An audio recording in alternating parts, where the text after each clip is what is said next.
Bienvenue, aujourd'hui nous explorons comment l'autocompassion peut devenir le cœur des relations durables au-delà de l'estime de soi. Je vous propose de découvrir pourquoi se traiter avec bienveillance transforme notre manière d'aimer et d'être aimé et comment cela crée une base plus solide que la seule recherche de valeurs externes.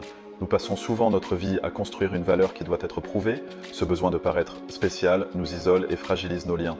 Sur l'image, la personne qui porte un masque illustre bien ce mécanisme. En cherchant à paraître irréprochable, on éloigne l'autre et on nourrit l'insatisfaction affective.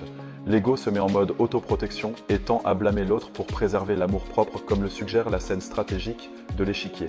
Cette projection et ce refus de regarder ses propres failles paralysent la résolution des conflits, transformant souvent le duo en un tango de reproches sans issue. L'autocritique agit comme un poison.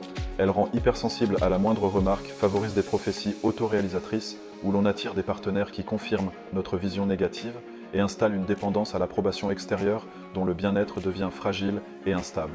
Sur ce schéma, on voit les 4 cavaliers qui détruisent les relations. Critique, mépris, attitude défensive et évitement. Ces réactions, alimentées par l'ego et l'autocritique, sont parmi les meilleurs prédicteurs d'échecs relationnels car elles coupent la connexion et empêchent toute réparation authentique. Et s'il existait une autre voie, plutôt que de juger, imaginez un espace de bienveillance intérieure. L'autocompassion n'est pas de l'estime de soi, mais un refuge de calme qui nourrit la résilience inconditionnelle, comme une lanterne qui éclaire notre route au milieu de la tempête et nous permet d'avancer ensemble. L'autocompassion repose sur 3 piliers complémentaires. La bienveillance envers soi, qui invite à se traiter avec douceur, la reconnaissance de notre humanité commune, qui nous relie par l'imperfection, et la pleine conscience, qui permet d'observer nos émotions sans les dramatiser. Ces 3 éléments travaillent ensemble pour créer un terrain sûr. Biologiquement, la différence est peu nette. L'autocritique active le système de défense avec cortisol et adrénaline, favorisant anxiété et dépression, tandis que l'autocompassion stimule le système d'attachement et l'ocytocine, menant au calme, à la confiance et à une meilleure connexion avec l'autre. L'autocompassion transforme le champ de bataille en dialogue, en désarmant l'ego. Elle nous donne la sécurité intérieure pour admettre notre part de responsabilité, désamorcer les schémas destructeurs et écouter avec empathie plutôt que de répondre sur la défensive, ouvrant ainsi la voie à des échanges réparateurs. Voici un outil concret, la pause d'autocompassion.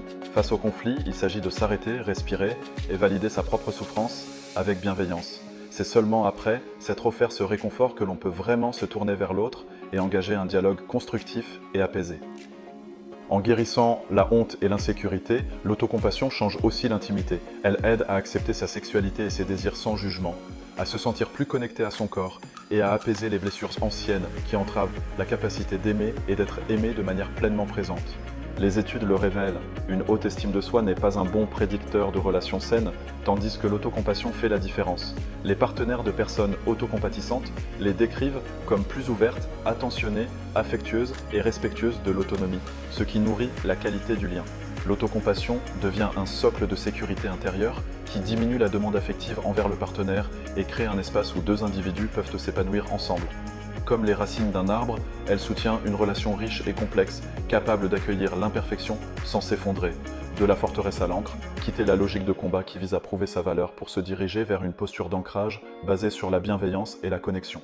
S'offrir de la valeur permet de grandir ensemble plutôt que de s'épuiser à défendre un ego surprotecteur. Pour conclure, la relation la plus importante est celle que vous entretenez avec vous-même. Elle est le fondement de toutes les autres. Cultivez-la avec compassion, car c'est cette sécurité intérieure qui permettra à vos liens d'être plus vrais, plus apaisés et durablement nourrissants.